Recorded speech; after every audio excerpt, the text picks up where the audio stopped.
Meus amados, vamos abrir nossas Bíblias no Salmo 51. Salmo 51.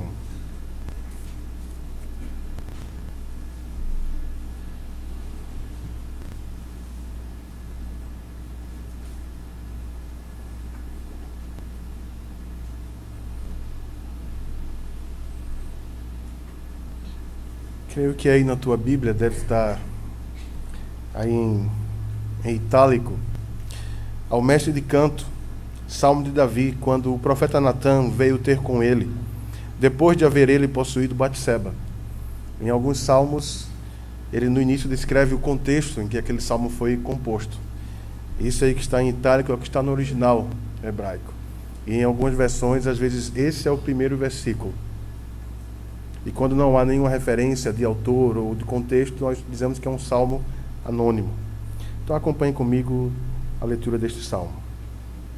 Compadece-te de mim, ó Deus, segundo a tua benignidade, e segundo a multidão das tuas misericórdias, apaga as minhas transgressões.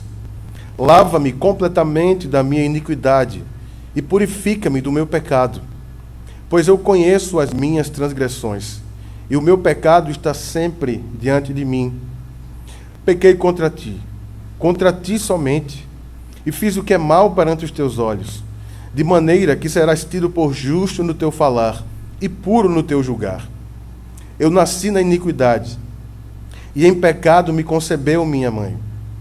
Eis que te comprases na verdade no íntimo, e no recôndito me fazes conhecer a sabedoria. Purifica-me com esopo, e ficarei limpo. Lava-me, e ficarei mais alvo que a neve. Faze-me ouvir júbilo e alegria, para que exultem os ossos que esmagaste. Esconde o rosto dos meus pecados, e apaga todas as minhas iniquidades.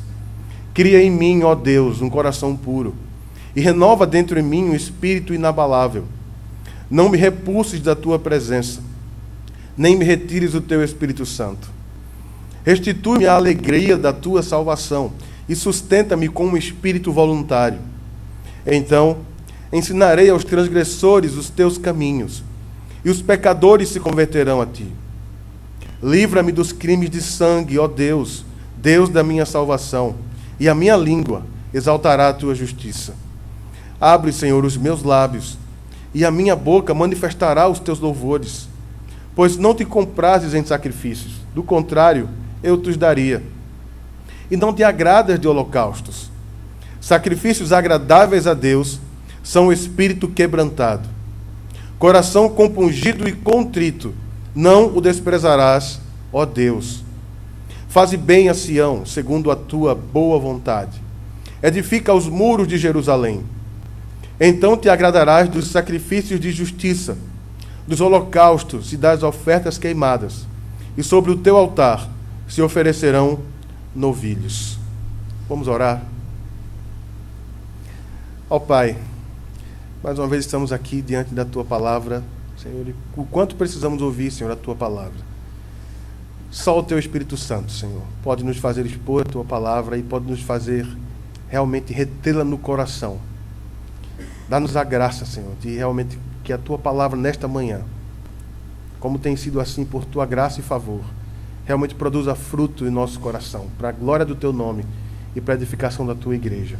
Em nome do Senhor Jesus. Amém. Então vamos compartilhar um pouco, a partir desse salmo, do que no ano passado pudemos estudar numa conferência que falava sobre a obra do Espírito Santo, né, na igreja, a obra do Espírito Santo nos crentes, que é algo maravilhoso e que não acontece somente naquele período em que somos convencidos do pecado, da justiça e do juízo, mas ele continua trabalhando em nosso coração dia após dia, até que Cristo venha para nos buscar. Então nós vamos compartilhar sobre arrependimento, que é basicamente o tema aqui deste salmo. Então, o arrependimento, ele é algo que marca o início da conversão e segue continuamente e só para na glorificação quando Cristo voltar para buscar a sua igreja. É uma doutrina bíblica, é um ensino bíblico claro, muito claro. Ele faz parte sim da nossa fé, ele deve estar presente em nossa prática diária. O arrependimento é um tema central, né, dentre os principais nas Escrituras. E, principalmente, porque ele tem a ver não somente com o início do nosso relacionamento com Deus, mas do desenvolvimento desse relacionamento de nossa peregrinação aqui na Terra.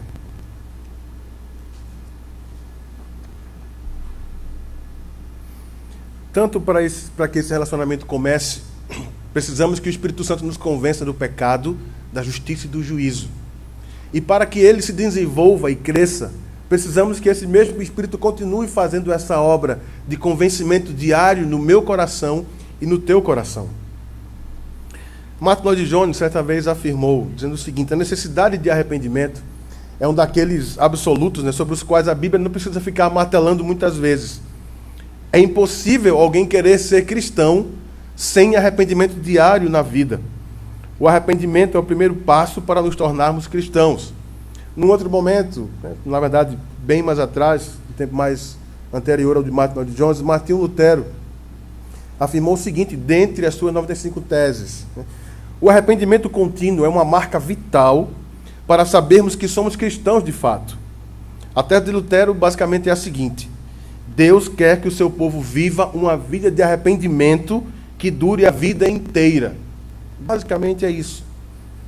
Mas o que é o arrependimento? É um sentimento? É uma atitude? Nós podemos produzir arrependimento? Por que ele é algo tão importante para Deus? Este salmo, composto no contexto de verdadeiro arrependimento de Davi, nos ajuda a considerar seriamente e profundamente nestas coisas. Eu quero que você acompanhe comigo, com a sua Bíblia aberta. Então, como o título afirma, este foi o período em que Davi foi confrontado por Deus através do profeta Natã. Ele havia adulterado com Batseba e também assassinado Urias, seu melhor soldado, um dos seus comandantes, que era esposo de Batseba. Davi expôs aqui neste cântico o reconhecimento dos seus pecados e a fonte deles, que era a sua natureza pecaminosa. Ele expressou o mal que esses pecados produziram em sua alma, um estado de miséria e afastamento de Deus. Mas também expressou o seu clamor ao Deus bondoso e ao amoroso, que mesmo em meio à sua ira, mesmo dando a paga, nos fazendo sofrer as consequências do pecado, é um Deus que tem prazer na misericórdia. E nos ensina também que Deus não rejeita um coração realmente arrependido, quebrantado, compungido e contrito. Então, a exposição não será, digamos assim, sequencial, versículo a versículo. Nós vamos ver os primeiros versículos, vamos para alguns mais à frente, depois vamos voltar um pouco. Então, mantenha a sua Bíblia aberta, por gentileza. Então, no Antigo Testamento, o termo predominante para arrependimento é shuv. Em Jeremias, por exemplo, esse termo para arrependimento, que é como está lá, de quais derivam os termos que Jeremias usa ali no seu livro, é usado mais de 100 vezes. E é justamente esse termo aqui, shuv, que é a base desse termo, usado mais de 100 vezes somente em Jeremias. Então, a ideia é de mudar a direção em 180 graus. Se eu estava caminhando para cá, eu vou mudar completamente. Agora eu vou me dirigir e vou voltar para cá. Essa é a ideia de shuv. O termo aqui era bastante usado para figurar a apostasia do povo. E principalmente quando o povo incorria em idolatria contra Deus. Esse era o termo usado quando Deus confrontava o povo com seu pecado e também o chamava ao arrependimento. Em suma, ele descrevia o abandono dos maus caminhos e a volta para Deus. No Novo Testamento, o termo principal, talvez seja mais conhecido, sem dúvida alguma, que é metanoia. Basicamente é mudança de mente. Significa uma disposição interior de mudar, algo que vem de dentro. Uma pessoa que buscava antes os seus próprios interesses na vida, agora passa a buscar os interesses de Deus. Então, talvez alguns conheçam por já terem lido, mas na pergunta 87 do Breve Catecismo, falando justamente sobre arrependimento, que ele classifica lá arrependimento para a vida, diz o seguinte: arrependimento para a vida é uma graça salvadora pela qual o pecador, tendo um verdadeiro sentimento de seu pecado e percepção da misericórdia de Deus em Cristo, se encheu de tristeza e de horror pelos seus pecados. abandonando-os, e volta para Deus, inteiramente resolvido a prestar-lhe uma nova obediência. Davi é um verdadeiro crente. Esse salmo é um ensino maravilhoso, como um verdadeiro crente se derrama perante Deus de todo o coração, após profunda convicção de pecado. Mas isso só o Espírito Santo pode fazer no coração. Então é dessa forma que o Espírito Santo opera no coração do crente, produzindo arrependimento verdadeiro e transformação de vida também. Então há 4 coisas que vamos observar aqui em relação à obra do Espírito Santo na vida do crente, realizando o arrependimento. Então, em primeiro lugar, o Espírito Santo abre os nossos olhos para enxergarmos o pecado. Segundo, o Espírito Santo move o nosso coração. Em terceiro, o Espírito Santo redireciona os nossos passos. E em quarto lugar, o Espírito Santo libera a nossa língua para o louvor. Então, observando o primeiro ponto, o Espírito Santo abre os nossos olhos para enxergarmos o pecado. Ele então faz essa obra no coração, nos convencendo da necessidade de lamentarmos os nossos pecados. O arrependimento bíblico, ele começa com uma nova consciência da necessidade de arrependimento pelos pecados. É uma tristeza profunda por ter cometido os pecados. O crente é tratado por Deus em meio às consequências, sim, desses pecados e é levado a arrepender-se. Há alguns textos que nos ajudam, como por exemplo o livro de Atos, no capítulo 11, dos versículos 15 a 18, quando ali Pedro está com os irmãos e diz que também para os gentios foi dado o arrependimento para a vida. E também na carta aos Romanos, segundo capítulo, versículos 3 e 4, que em suma Paulo diz ali, olha, você ignora que é a bondade de Deus que te conduz ao arrependimento? Então, à luz do Novo Testamento, isso é chamado de arrependimento para a vida. É esse o arrependimento que o Espírito Santo produz em nossos corações. Então, nos 2 primeiros versículos, enquanto Davi clama por misericórdia, ele expressa que teve os olhos abertos pelo Espírito Santo, usando 3 termos diferentes para descrever os seus delitos. Então, o primeiro termo é transgressões, o segundo é iniquidade e o terceiro é pecado mesmo. Transgressão. Aqui significa rebelião contra a autoridade. Isso tanto no Velho quanto no Novo, o sentido é o mesmo. E como é sério nos rebelarmos contra a autoridade do Deus eterno, santo e todo-poderoso. O segundo termo, que é iniquidade, significa uma disposição natural, interior, do coração, que corrompe a minha alma, que volta as costas para Deus e direciona o meu coração para todo tipo de pecado de rebelião, perversão e tudo o que desagrada a Deus. E finalmente pecado, que é o terceiro termo. Basicamente a ideia de atirar no alvo, mas errá-lo. Deixar de fazer o que Deus mandou fazer. No nosso caso, não fazer aquilo que deveríamos fazer, aquilo que Deus nos mandou fazer, que é glorificar o seu nome, viver para glorificá-lo e gozá-lo para sempre. E também servir ao próximo e amá-lo como a nós mesmos. Ao combinarmos esses três termos, transgressões, a iniquidades e pecados, nós temos aqui um tremendo, maravilhoso ensino bíblico sobre pecado. A essência do pecado é a rebelião. A sua origem vem de uma natureza corrupta. E quando o Espírito Santo abre os nossos olhos e trabalha em nossos corações, nós dizemos, eu nunca deveria ter feito isso. Já aconteceu com você? Você fez algo e depois se arrependeu, olhou, eu não devia ter feito isso. Ou não deveria ter dito aquilo. Quando o Espírito Santo realmente trabalha em nosso coração, ele vai provocar tristeza profunda pelos nossos pecados. Ele abre os nossos olhos para enxergarmos os pecados que cometemos. Quando o Espírito Santo faz isso, ele nos dá a oportunidade de enxergar as trevas que estão lá dentro, escondidas no nosso coração, a corrupção da nossa própria alma. O pecado interior é como se fosse o mercúrio, né, no termômetro, que mostra que algo em nós está doente. É o que o Espírito Santo faz dentro do crente quando ele peca. O que Davi enxergou foi o seu pecado com Batseba provocou nele uma febre espiritual, né, usando esse termo. ele adquiriu uma febre espiritual. Isso acontece conosco também, muitas vezes. Algo está errado lá dentro, mas nós temos dificuldade em enxergar que é uma febre espiritual e que precisamos da ajuda de Deus para nos curar dessa febre. No caso de Davi, não foi simplesmente adulterar com Batseba e assassinar Uria, mas foi permanecer naquele pecado, continuar vivendo como se nada tivesse acontecido, sem nenhum tipo de sensibilidade ao pecado, àquilo que ele havia feito com uma família.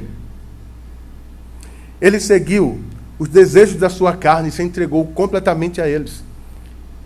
Ele fez o que nós fazemos. Nós não nos tornamos pecadores porque pecamos. Nós pecamos porque somos pecadores. Isso veio como herança de Adão e Eva.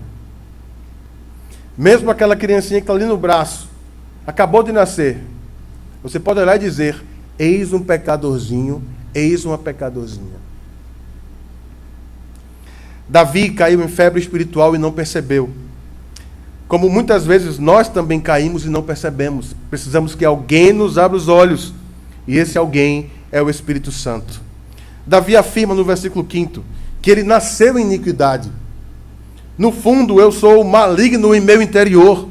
E eu tenho sido desde que nasci. O Espírito Santo precisa mostrar isso para mim e para você também.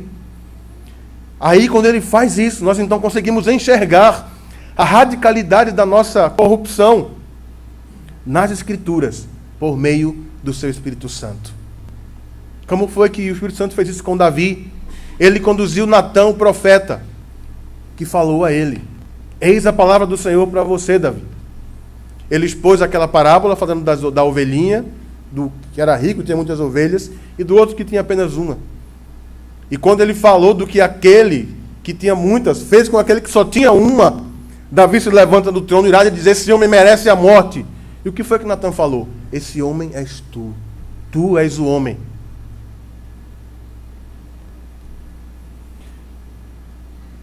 O Espírito Santo precisa nos mostrar o que está lá dentro, nos causando ainda febres espirituais de tempos em tempos. Ele precisa nos mostrar que às vezes estamos em febre espiritual e não percebemos. E precisamos da ajuda de Deus para isso. Você e eu já percebemos quem realmente somos? Você já parou para meditar? Porque tantas vezes você faz aquilo que não gostaria de fazer? O Espírito Santo já abriu os teus olhos para enxergar no espelho das Escrituras, nos seus atributos maravilhosos e perfeitos, no Evangelho da graça, em Jesus Cristo, quão terrível natureza habita em nós.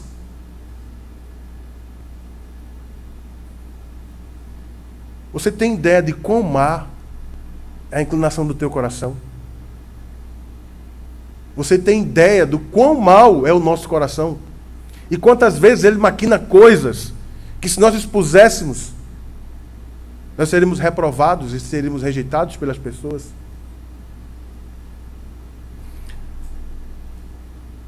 Nós conseguimos enxergar, à luz da palavra de Deus, que os nossos pecados, eles são uma rebelião contra Deus.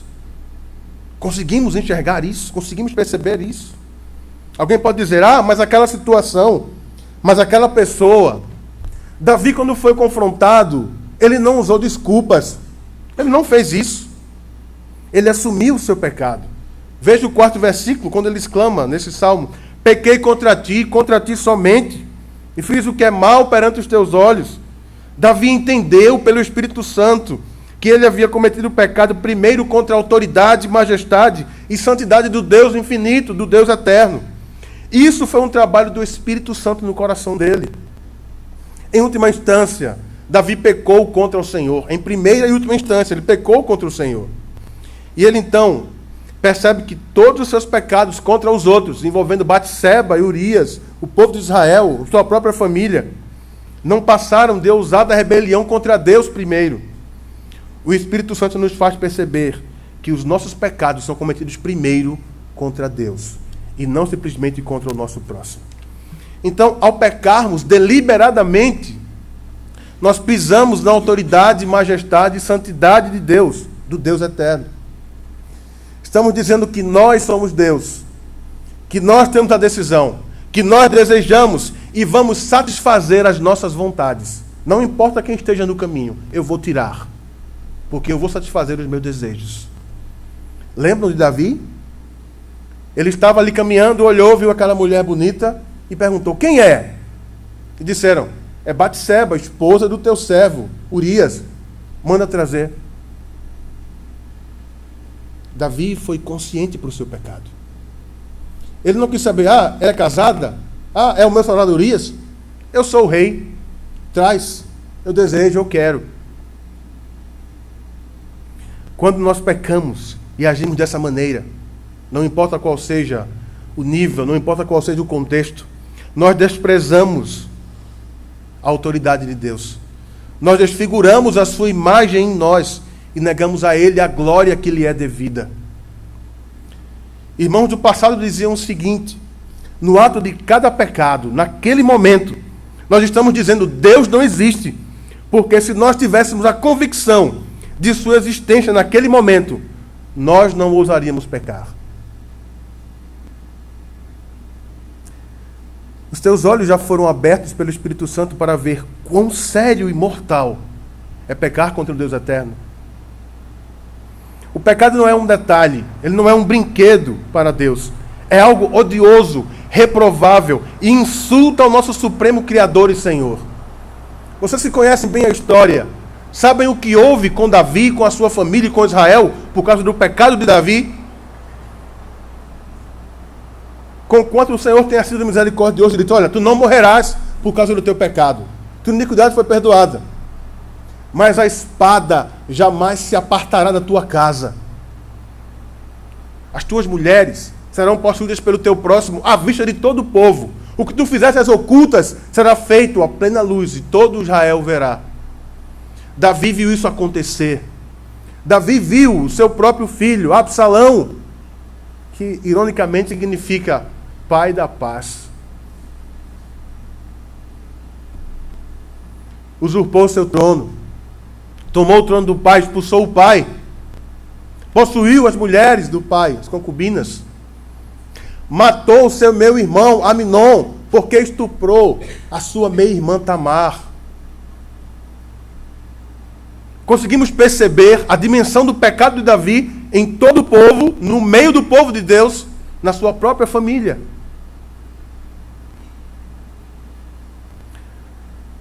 Os pedidos que Davi faz, dos versículos 7 ao 12, são fruto da obra do Espírito Santo, desvendando os olhos para enxergar a seriedade do pecado e os efeitos maléficos em nós mesmos, claro, nele e naqueles que nos cercam, acima de tudo e primeiro, deixando claro que sempre Deus é o primeiro a ser ofendido. Então, o Espírito Santo, ele abre os nossos olhos para enxergar o pecado.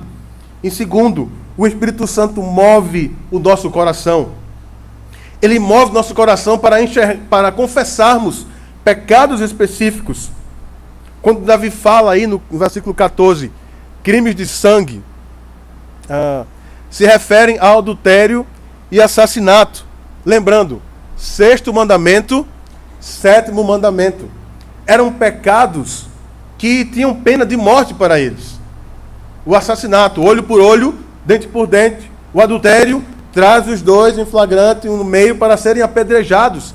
Pecados de morte aqui, pecados de sangue, crime de sangue, se referem ao 6º e 7º mandamentos, que foram aqui transgredidos por Davi. Então, Davi fez os dois, e a partir da consciência que veio pelo Espírito Santo, ele percebeu a profundidade da penalidade merecida pelos seus pecados. Todos nós aqui poderíamos afirmar, ou até afirmamos, né? Eu sou pecador, nós somos pecadores. Todo mundo faz isso, geralmente. Mas quantos de nós estão dispostos a confessar pecados específicos? Dar nome aos bois, como dizemos, assumi-los.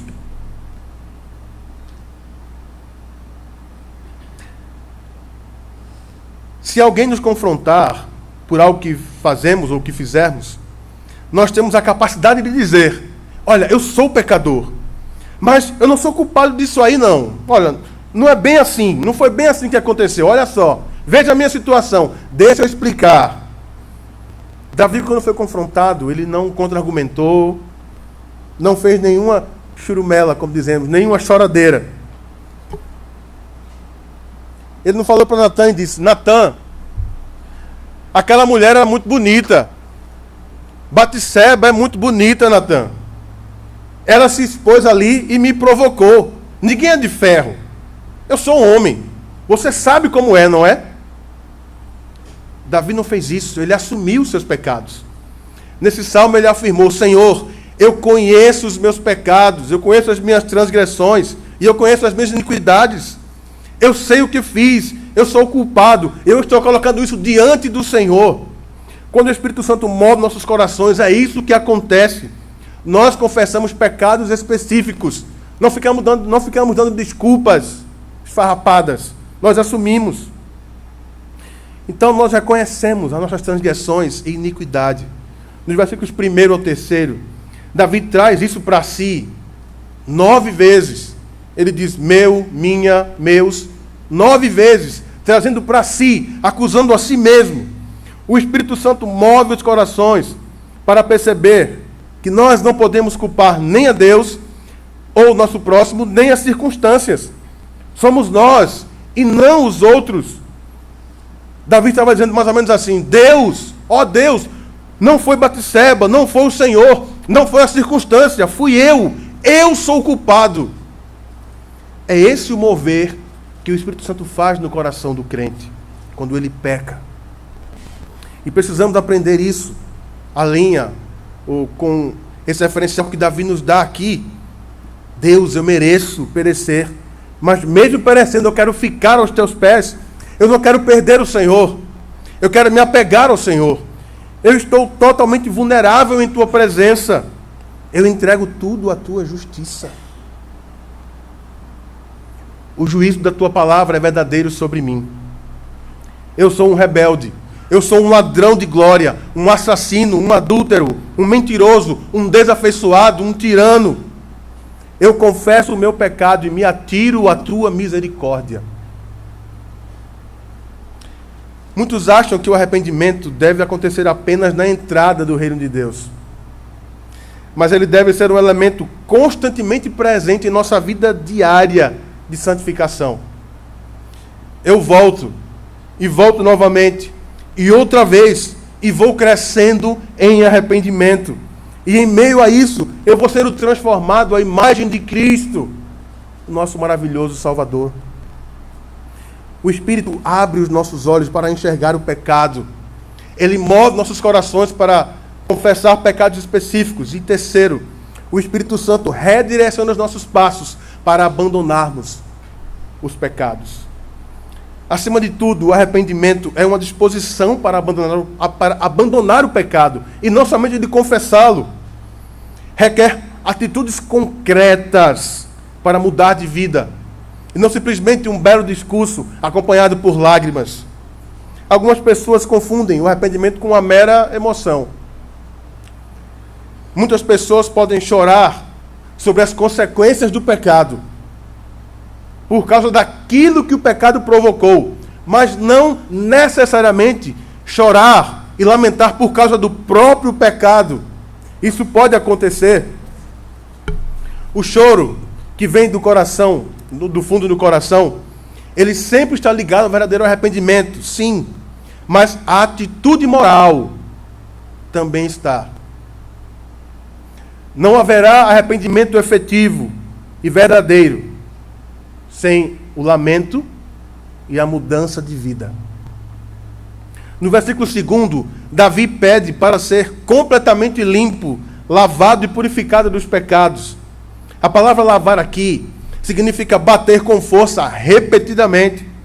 Para os hebreus, a ideia aqui é da figura das mulheres que iam para o rio lavar roupas. Eu sei que talvez aqui alguns ainda tenham acompanhado isso. Eu vejo cabeças brancas aqui que, sem dúvida alguma, devem ter inclusive ajudado talvez a mãe ou a avó a levar a trouxa de roupa lá para o rio, para lavar a roupa no rio. E vocês lembram o que elas faziam quando tinham manchas nas roupas? Elas pegavam as roupas naquela parte da mancha e começavam a bater contra a pedra ou contra a rocha para remover, para arrancar aquela mancha da roupa. É o sentido aqui desse lavar que Davi está pedindo. Senhor, arranca a sujeira de mim, arranca o meu pecado. Não é como um momento no micro-ondas. Colocou lá 30 segundos, tem a pipoquinha ali pronta. Não, não é isso. Não é como um momento desse. Muitas vezes, é um processo doloroso para que haja verdadeira transformação. Para Davi o foi. A oração de Davi foi plenamente atendida, sim, mas lá na cruz, quando Cristo se entregou como oferta pelo pecado, aí sim houve a purificação definitiva para Davi.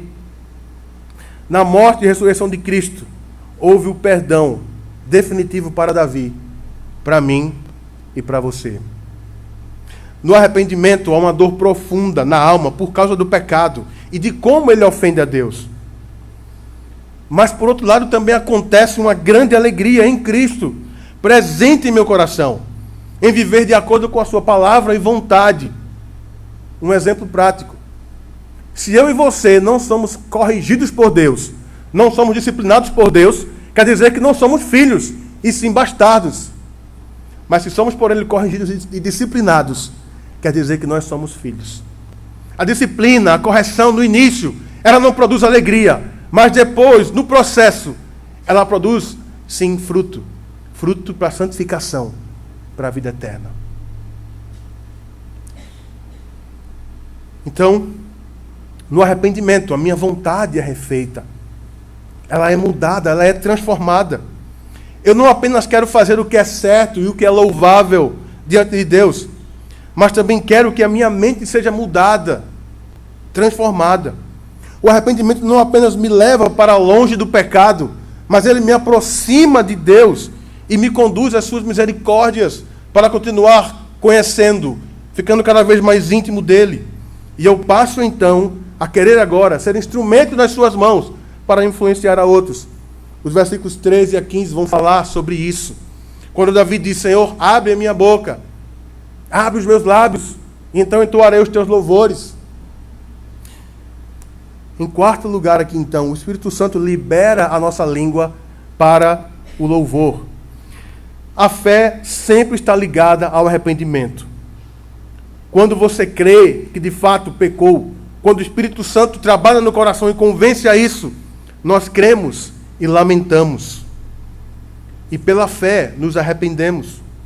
Há então uma dependência pela fé da ação de Deus na minha vida. Isso então vai liberar a minha língua, vai liberar a tua língua para louvar a Deus.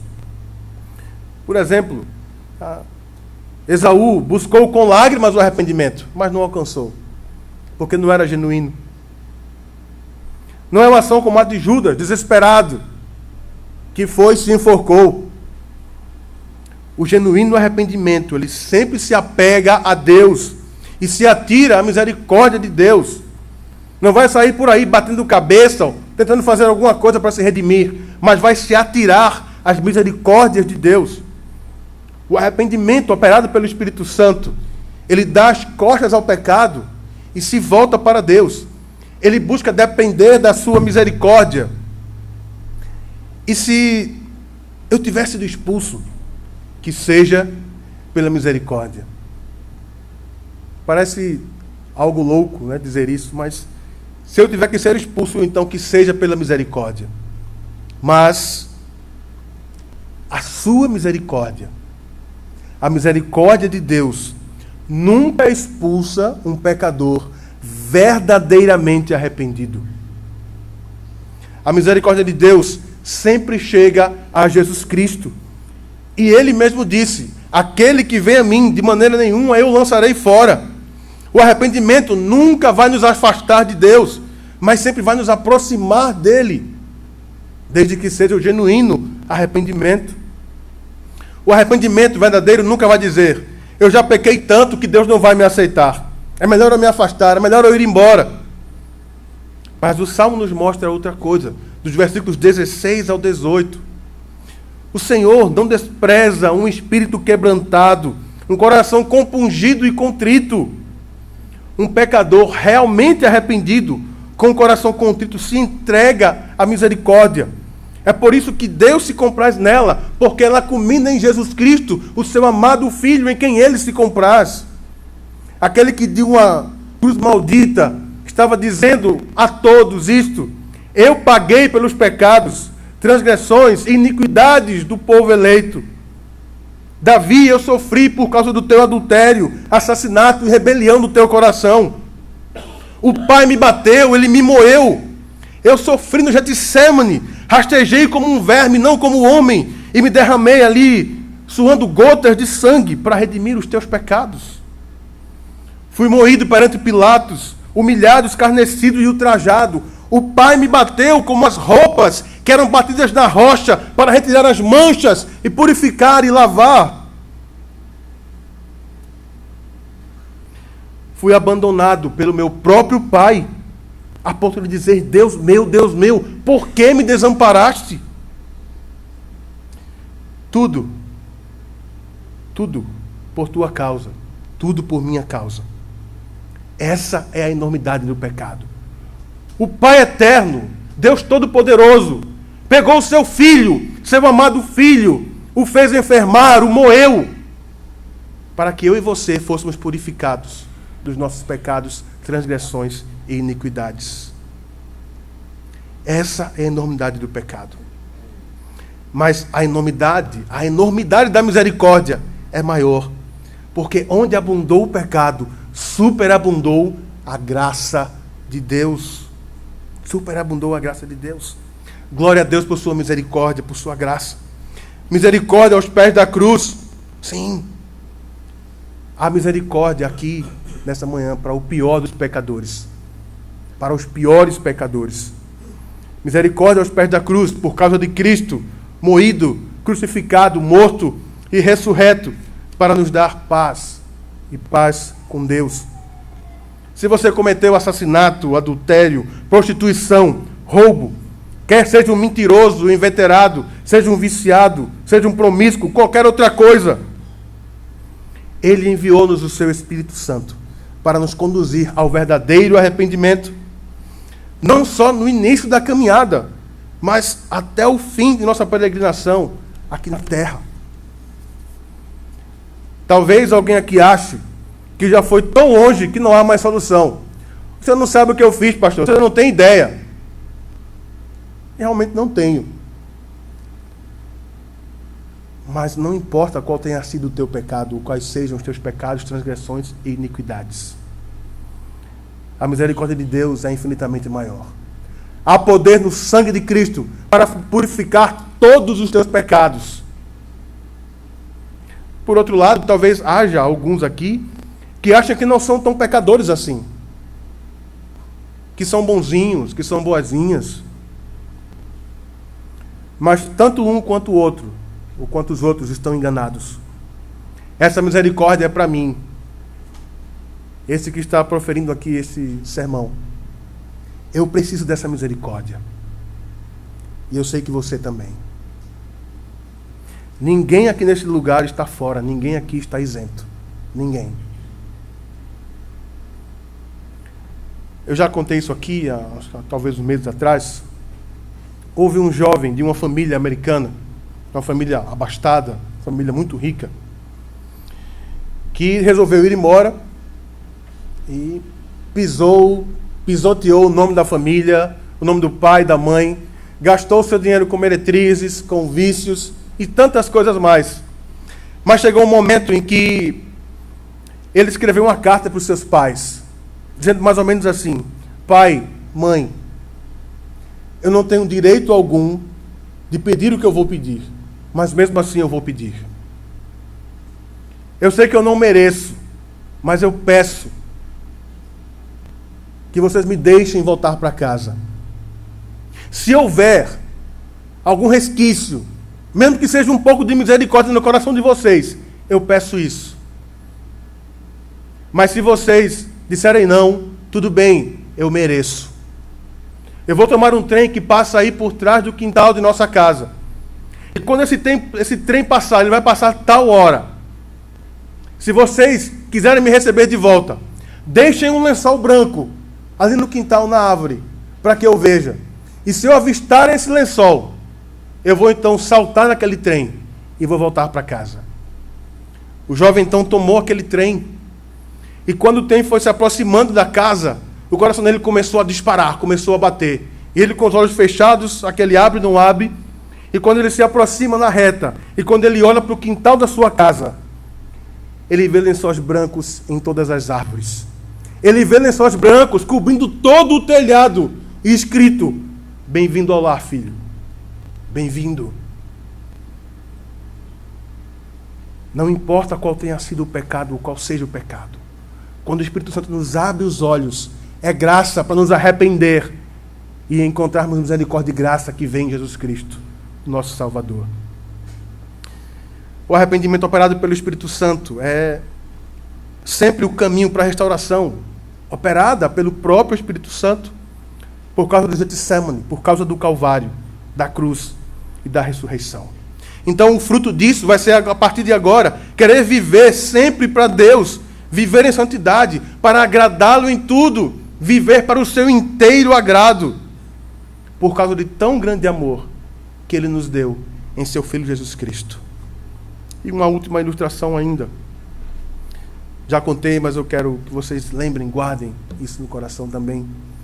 No século XIX, houve um nobre britânico que já era muito rico, mas ainda assim naquele período lá da febre do ouro na Califórnia, ele foi para lá e ficou mais rico ainda. Ganhou milhões e milhões de dólares.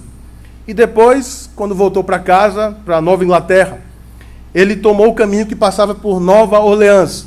E chegando lá, ele parou numa estação e fez o que os turistas geralmente faziam naquele lugar. Eles iam para uma feira de escravos, para um leilão de escravos que havia ali. Escravos que vinham da África. Então ele foi para lá e ficou na parte do fundo do salão, e estava à exposição ali, estava exposta uma bela jovem africana, que estava em leilão para ser escrava. E ele estava ali, e junto dele estavam dois homens, que estavam ali apostando quem compraria, quem ficaria com a escrava, e dizendo ali o que fariam com ela, se a comprassem.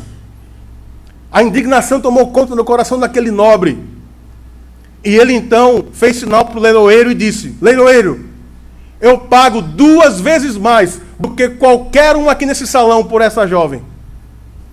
E ele disse: ninguém nunca fez isso. Ninguém nunca fez isso. O senhor tem o dinheiro? Ele colocou a mão no bolso, pegou aquele maço de dinheiro, aquele pacote de dinheiro e disse: está aqui. Ele foi até lá e pagou por aquela escrava.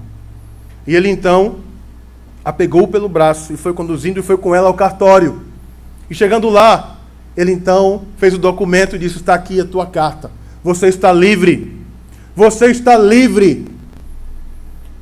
Ela olhou para ele, cuspiu no rosto dele. Ele limpou, disse: você não entendeu o que eu fiz? Você está livre. Ela cospe novamente no rosto dele. Ele novamente vai e limpa. Você não entendeu o que eu acabei de fazer por você aqui. Você está livre. Você não vai mais ser escrava. Ela então ficou atônita, olhou para ele e foi tomada por um grande choro. Então caiu em prantos aos pés dele. E depois de um tempo se recupera, volta, diz: eu entendi o que o Senhor me disse. O Senhor me comprou. O Senhor deu 2 vezes mais do que qualquer um pagaria. Eu jamais pagou por um escravo para me deixar livre. Foi isso. E ele: foi isso. Ela cai novamente aos pés daquele homem em prantos. Depois de um tempo, novamente ela volta, se repõe, enxuga suas lágrimas e diz: Senhor, eu ainda quero lhe pedir mais um favor. Ele diz: diga. Eu quero ser sua escrava para sempre. Eu quero ser sua escrava para sempre. Isso é o que eu e você deveríamos fazer em relação ao nosso Deus.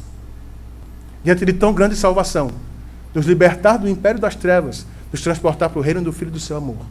Essa deveria ser a minha atitude e a tua. Quantas vezes temos cuspido no rosto do nosso Senhor e Salvador e estamos voltando para os nossos pecados, mesmo tendo recebido tão grande misericórdia. Nesse instante, eu quero que você curve sua cabeça. Nós vamos pedir, todos nós, eu e você, vamos pedir que o Espírito Santo abra os nossos olhos, mova o nosso coração, redirecione os nossos passos e abra os nossos lábios para o louvor, para que então vivamos para o seu louvor e para a sua glória.